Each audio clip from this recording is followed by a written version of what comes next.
Jamaah, oh jamaah. Alhamdulillah. Alhamdulillahirrabbilalamin. Kembali lagi di Islam Itu Indah. Masih di tema kita pagi hari ini. Jujur dalam rumah tangga emang ada batasnya. Nah ini kita lanjut lagi ya. Ini Ustadz Syam nih bicara masalah tentang rumah tangga. Pasti kita bercermin kepada sesuatu yang terbaik harusnya. Siapa sih yang terbaik? Rasulullah Sallallahu Alaihi Wasallam. Dan juga para sahabatnya yang terdahulu yang bisa kita teladani. Mungkin apa nih bicara rumah tangga agar kita bisa saling jujur satu sama lain tanpa pasangan merasa terancam, tanpa pasangan merasa tertekan atau mungkin sakit hati. Mohon izin penjelasannya kalau ada kisahnya. Tepuk tangan buat Ustadz Syam. Bismillahirrahmanirrahim. Tabi guruku Ustadz Maulana, Ustadz Lulung, Mas Fadli, para jamaah, para alim ulama yang belakang Allah Subhanahu wa taala. Seorang sahabiah datang mengadu kepada Nabi sallallahu alaihi wasallam. Sahabiah itu sahabat perempuan. Jadi dia datang kepada Nabi sallallahu alaihi wasallam, "Bolehkah ya Rasulullah, saya ini mengambil uang dari kantongnya suamiku, sakunya suamiku. Kenapa emangnya? Karena suami saya ini kurang jujur dalam rangka ekonomi." Kurang jujurnya gimana? Kurang jujurnya adalah pelit, subhanallah. Maka Nabi mengizinkan sahabiah tersebut untuk mengambil sesuai dengan kebutuhannya, enggak lebih buat arisan.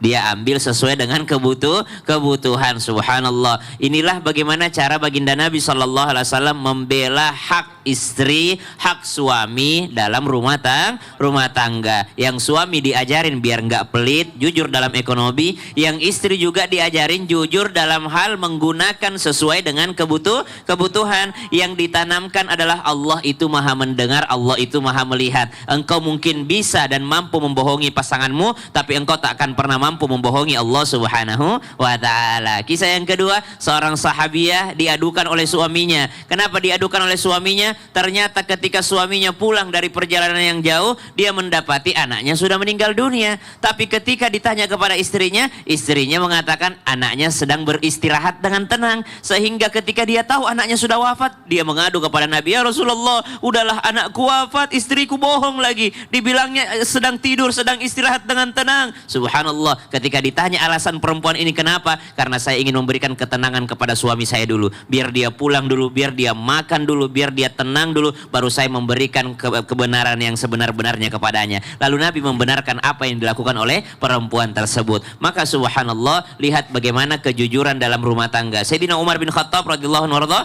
ketika anaknya datang, dimatikan lampunya daripada kantornya. Ketika dikatakan, "Kamu mau bicara tentang apa?" "Bicara pribadi, bicara keluarga." Maka matikan seluruh fasilitas negara. Ini jujur dalam menggunakan apa yang hak, yang bukan hak tidak dipakai. Masya Allah, terima kasih banyak Ustadz Syam. Tepuk tangan buat Ustadz Syam. Kita lanjut lagi, satu kesempatan lagi jamaah buat curhat. Tapi sebelumnya kita kembali dulu ke segmen Curhat dong Ustadz. Iya, kami curhat. Yang mau curhat satu lagi boleh silakan angkat tangannya.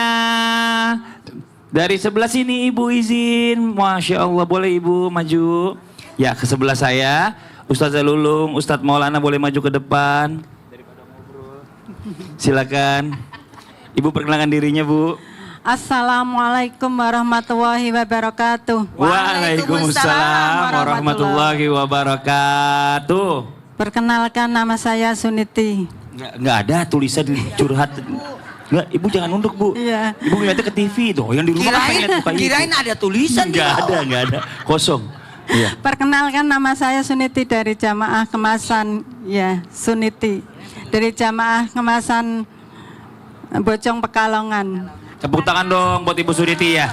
Mau curhat apa Ibu? Saya mau curhat Pak Ustadz. Boleh Bu. Suami saya meninggal Pak Ustadz. Innalillahi Saya wa inna sudah ilaihi meninggal. Iya, udah meninggal. Iya. Udah berapa lama suaminya meninggal? 40 hari Pak Ustadz. Berapa? 40 hari. 40 hari. Masih baru, Masya Allah. Iya, minta Fatihahnya Pak Ustadz ya. Iya. Al-Fatihah bismillahirrahmanirrahim. Amin. Ada yang mau dicurhatin apa Ibu? Curhatin Pak Ustadz, saya kan nggak menjalankan idah gitu. Ibu dalam Iya. masa iddah Masa idah ya. 4 bulan. Tidak menjalankan Pak Ustadz. Jadi, Kenapa Ibu nggak menjalankan? Ini udah keluar sekarang sampai nih ke udah studio jalan-jalan. sini Pak Ustadz. Hukumnya gimana Pak Ustadz? Oh Boleh dia ya? takut, dia udah jalan baru mikir lah. Aku kan masih idah, baru 40 hari gitu ya. Iya. Oh Ya, itu. langsung jawab ya. Langsung jawab ya boleh. Pak Ustadz ya. Dengerin, wanita yang berada di masa iddah ada 2 cerai. Cerai hidup, cerai mati. Kalau cerai hidup itu, mohon maaf ya, masa iddahnya 3 bulan 10 hari. Kalau dia hamil sampai melahirkan. Begitu pula sebaliknya, cerai yang meninggal suaminya 4 bulan dan mohon izin ditambah 1 bulan 4 bulan, dan kalau dia hamil juga sampai melahirkan. Apa-apa yang tidak boleh dilakukan wanita masa iddah. 1, bersolek. Boleh. Enggak, aman. Enggak, ini berselok doang. Kemudian mohon maaf, keluar tanpa tujuan. Semua ini supaya tidak terhindar dari fitnah. Jadi jangan salah paham. Kenapa agama ngatur-ngatur? Karena ibu mau datang majelis masih aman. Tujuannya Ya, ada. Pak Ustadz. Kemudian mohon maaf, tidak boleh dilamar, tidak boleh menikah, nggak boleh. Ibu masih aman. Ibu datang sini menikah nggak kan? Enggak. Enggak kan? Enggak. Mau nonton Islam itu indah. Iya, aman. Masya Allah. Iya, dari Tapi Ustaz. ini abis ini ibu langsung pulangnya, jangan. Sebaiknya sih bercadar supaya aman. Oh iya, benar. Ustaz Zalulung ditambahkan silakan. Nah, jadi kalau ibu tadi merasa gelisah, kan aku 40 hari, belum 4 bulan 10 hari, kok aku keluar ya. 1, kalau keluarnya untuk menuntut ilmu, boleh. Karena kalau misalnya ada seorang guru, Boleh, Ustaz, ya. karena misalnya ada seorang guru sekolah, suaminya meninggal, masa dia mau libur 4 bulan?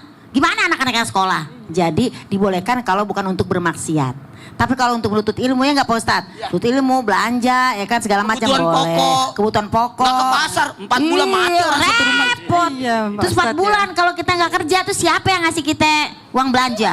Oh, emang kita mau minta sama saudara kita? Kalau dia ngasih, kalau kagak bagaimana? Kan julid tuh saya jadinya gitu. Iya. Jadi dibolehkan. Karena dalam perkataan Umar bin Khattab, la tamna'u ima'akum ilal masajid. Jangan kau larang perempuan-perempuanmu untuk pergi ke masjid dalam artian ibadah. Kecuali yang nggak boleh itu kalau untuk menikah. Betul banget seperti yang guru kita sampaikan. Kira-kira begitu Bunda ya. Yang nggak boleh tuh ibu keluar joget-joget. Kalau Iya, boleh. Mau senam, boleh nggak sih senam? Boleh nggak Pak Ustadz Joget, kalau gitu-gitu senam loh. Pak Di Ustadz? rumah aja kan Di rumah bisa aja sendiri. tuh. Senam itu kalau ibu mau olahraga di rumah aja. Tapi Daripada kalau di senam. luar takutnya nanti jadi fitnah. Nah itu. Jadi Orang Pak yang Ustadz paham boleh ya. aman, yang Ibu tidak janda mampir. senam, duda lewat. Ini duda lewat. Dilihat. Dudanya janda Pak yang Ustadz ya? kemarin Ah, gitu iya, lagi dudanya ya kan. Pak Ustadz. Nah, Kenapa repot. setiap Padri pasti saya yang diserang ya? Bukan, saya kan lagi perumpamaan. Setiap ada jamaah bertanya, udah Iya. mana suaminya masih hidup? Nah, selalu seandainya ada kucing lewat, saya pasti pasangin sama kucing. Enggak lah. Ibu makasih banyak Ibu, Iya, Masya Allah. mudah-mudahan selalu Mudah-mudahan manfaat dan gak menyalahi aturan Ibu ya. Amin. Nah terima kasih Amin. banyak juga buat jamaah Islam itu yang ada di rumah, dimanapun berada. Demikianlah perjumpaan kita hari ini, semoga bermanfaat. Dan sekali lagi, mohon maaf atas segala kekurangan. Wallahu muwaffiq ila aqwamit thoriq. Wassalamualaikum warahmatullahi wabarakatuh. Waalaikumsalam warahmatullahi wabarakatuh. Allahumma salli ala sayyidina Muhammadin tibbil qulubi wa